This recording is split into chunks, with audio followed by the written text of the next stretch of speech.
এতদিন ধরে বিডিআর হত্যাকাণ্ড নিয়ে যা শুনেছি এগুলো সব মিথ্যা কথা শুনেছি। পিলখানা হত্যাকাণ্ডটা সেনাবাহিনী, আওয়ামী লীগ এবং ইন্ডিয়া এই তিন পক্ষের সম্মিলিত একটা কার্যক্রম যেটার বাস্তবায়ন করেছে পিলখানার ভেতরে। কিন্তু এইটা মনে করার কোনো কারণ নাই যে শেখ হাসিনা যাকে ফাঁসি দিয়েছে সে হচ্ছে বিরাট বড় আসামি। আমি আমার অনুসন্ধানে দেখিয়েছি যে কিভাবে ফাঁসির আসামি যারা তারাই আসলে তাদের মধ্যেই অনেকে আছে যারা কিনা একদম নির্দোষ, তাদেরকে পরিস্থিতির মধ্যে ফেলে দিয়ে তারপর এটা করা হয়েছে। দিন ধরে বিডিআর হত্যাকাণ্ড নিয়ে যা শুনেছি এগুলো সব মিথ্যা কথা শুনেছি। এটার একটা তাদের মতো করে তৈরি করা একটা চিত্র আমাদের সামনে তুলে ধরা হয়েছে। এখানে সত্যের কোনো ধরনের চিহ্ন রাখা হয়নি। এই ঘটনায় কতটা নির্যাতন করা হয়েছে বিডিআর এর সৈনিকদেরকে ৩ তারিখের পর থেকে আমি আমার যে অনুসন্ধানটা করেছি সেখানে মূল যে জিনিসটা দেখিয়েছি যে বিডিআর হত্যাকাণ্ড আসলে ৫৭ জন অফিসারকে দিয়ে এটাই শেষ না। এটার চাইতে আরো ভয়ঙ্কর হত্যাকাণ্ড চালানো হয়েছে ৩ তারিখের পরে। মার্চের যে ৩ তারিখ সেদিন বিডিআরদেরকে কাজে যোগ ফিরতে বলা হয়। তারা যে যেভাবে পেরেছে সেখান থেকে চলে গিয়েছে। ভিতরে যারা ছিল সবাই ৩ তারিখে কাজে যোগ দিয়েছে। সেখান থেকে প্রথমে বলা হয়েছে যে আপনারা কারা কারা এই ঘটনাটা জানেন বলেন। তো জিজ্ঞাসাবাদে যারা যারা খুব আগ্রহ দেখিয়েছে, সত্য কথা বলতে চেয়েছে যে ধরেন আমি অন্যায় করি নাই, আমার তো ভয় নাই, তারা গিয়ে জানাতে চেয়েছে অফিসারদেরকে। অফিসারদেরকে যখন বলেছে যে আমি বলবো, যারা যারা আগ্রহী সবাইকে ডেকে নিয়ে যাওয়া হয়েছে। ডেকে নিয়ে যাওয়ার পরে বিশেষ করে তাদেরকে মিলিটারি নিজে তো নিয়ে গিয়েছে, তার বাইরেও র্যাব ১ এবং র্যাব ২ এই দুই জায়গায়, বিশেষ করে র্যাব ২ এর বিরুদ্ধে বিডিআরদের ব্যাপক অভিযোগ। সেই অভিযোগ সেনাবাহিনীতে যারা ওই সময় ছিলেন তাদের অনেকেও করেছেন। আহ, ক্যাপ্টেন রাজন, তারপরে মেজর জিয়া, তখনকার মেজর জিয়া, এরা প্রচন্ড নির্যাতন করেছে বিডিআর এর উপরে। এবং এমন হয়েছে যে ধরে নিয়ে গিয়েছে সকালবেলা একজন সুস্থ মানুষ, সন্ধ্যায় তার লাশ ফিরে এসেছে পিলখানায়। এই খবর গণমাধ্যমে আসতে দেওয়া হয়নি। এবং আমরা এখন ধরেন দেশের বাইরে থাকাতে যে সুবিধাটা হয়েছে, আমরা অনেক কিছু বলেছি। সেনাবাহিনীকে নিয়ে এত কথা কিন্তু বলার হয়তো প্রয়োজনও মনে হয় নাই, কিন্তু যেভাবে বলা হয় এভাবে তো বলা সম্ভব হয় না। পিলখানা হত্যাকাণ্ডে যেভাবে, আমি একদিন গিয়েছিলাম ওইটা সংবাদ সংবাদ কভার করতে। পিলখানার এই দরবার হলেই অস্থায়ী একটা কোর্ট বসানো হয়েছিল।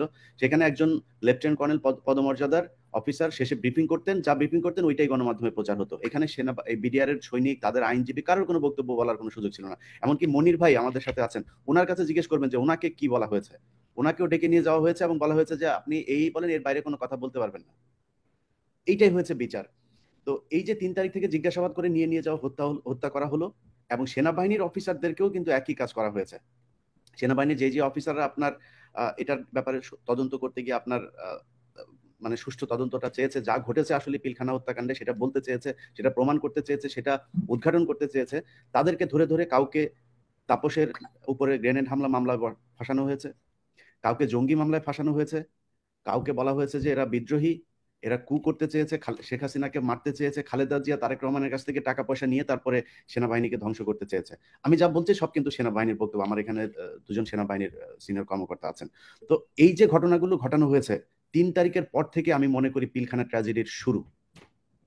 কারণ আগেরটা আমি কেন কাউন্ট করবো না, কারণ হচ্ছে এই পিলখানা হত্যাকাণ্ডের যে ৫৭ জন কর্মকর্তা, আমি নাম বলবো না, এই ৫৭ জন কর্মকর্তার ভেতরেই এই হত্যাকাণ্ডের সাথে পরিকল্পনাকারীও ছিল। কে ছিল, মারা গিয়েছে, আমি এখন বলতে চাই না, এটা সেনাবাহিনীর দুজন আছে, ওনারা বলুক, আমি বলবো না।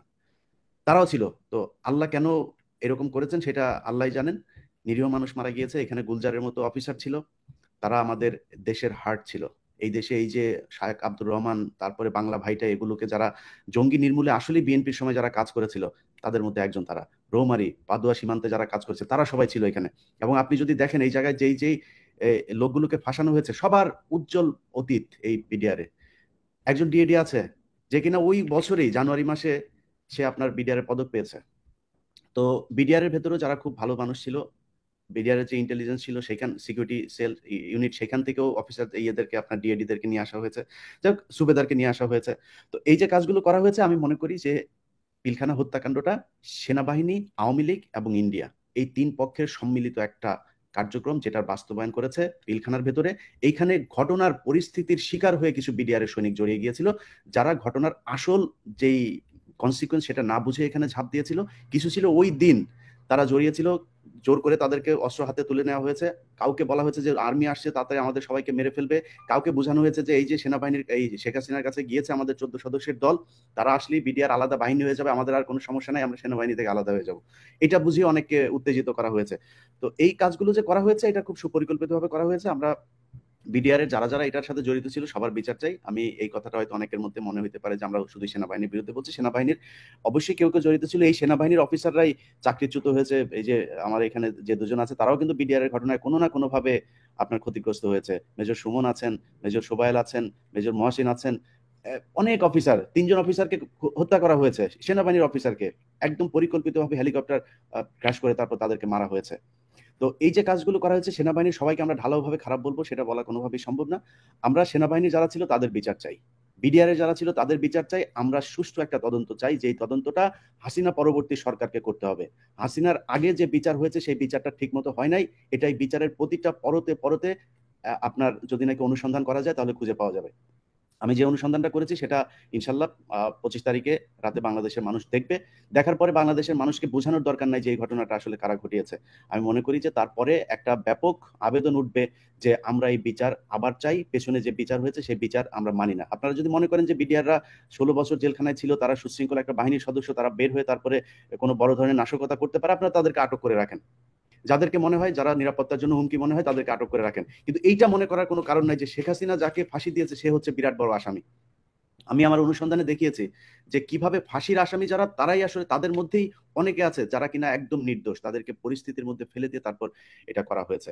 তো এই বিষয়গুলোর কারণে আমি আমার এখন মূল দাবি যে আমরা পিলখানা হত্যাকাণ্ডের এটা সুষ্ঠু তদন্ত চাই, এবং এটার সাথে শুধু যে বিডিআর এর পরিবারের জড়িত বা আর্মির পরিবার জড়িত তা না, এটার সাথে বাংলাদেশের ভবিষ্যৎ জড়িত, বাংলাদেশের সার্বভৌমত্ব স্বাধীনতা এগুলো জড়িত। এটার বিচার করা গেলে ভবিষ্যতে ভারত বাংলাদেশ এ ধরনের কর্মকাণ্ড করতে গেলে তারা চিন্তা করবে, এবং আওয়ামী লীগের মতো কোনো রাজনৈতিক দল যদি ভবিষ্যতে এরকম করার চেষ্টা করে বা সেনাবাহিনীর যেসব অফিসাররা এটার সাথে জড়িত ছিল তারাও যেন ভবিষ্যতে করতে না পারে, দৃষ্টান্তমূলক শাস্তির ব্যবস্থা করা হোক।